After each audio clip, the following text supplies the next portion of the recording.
Although there are many different hormones in the human body, they can be divided into three classes based on their chemical structure. We have amino acid derived and peptide, which include peptide and protein hormones. Those types of hormones are considered to be water soluble or lipid insoluble hormones. We also have lipid derived hormones. One of the key distinguishing features of lipid-derived hormones is that they can diffuse across the plasma membrane, whereas the amino acid-derived and peptide hormones cannot. A steroid hormone directly initiates the production of proteins within a target cell. Steroid hormones easily diffuse through the cell membrane, which we can see in this image here. Number one, the lipid-soluble hormone is passing through the cell membrane of the target cell. Once it's inside the cell, the hormone will bind to its receptor in the cytosol or in the nucleus, and this forms a receptor hormone complex. The receptor hormone complex can then enter the nucleus and it binds to a target gene on the DNA. And basically, what's happening here is that this hormone receptor complex is going to turn on a specific gene within the DNA. And this is going to initiate transcription of the gene. This creates messenger RNA. The messenger RNA is then translated into the desired protein within the cytoplasm.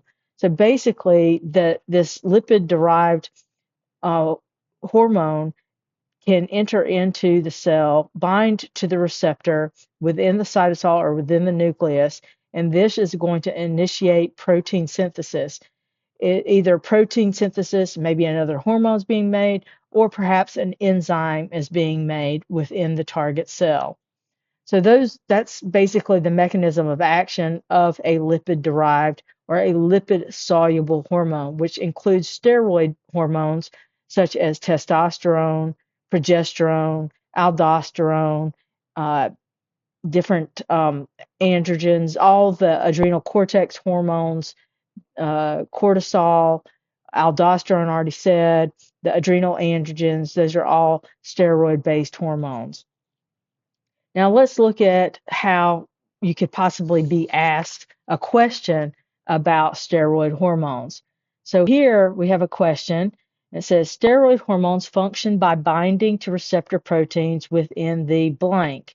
Once the hormone binds to a receptor, it activates blank. So we said that steroid hormones can pass through the cell membrane. So that means that the receptor is either going to be in the cytoplasm or cytosol of the target cell or in the nucleus. So we can look at the choices here. Nucleus for A and B, so it could be A and B. C and D says that the receptor is in the plasma membrane. That is not the case. Lipid-derived hormones, their receptor is always going to either be in the cytoplasm or within the nucleus. So we can automatically throw out C and D in these answer choices. Once the hormone binds to receptor, it's going to activate what?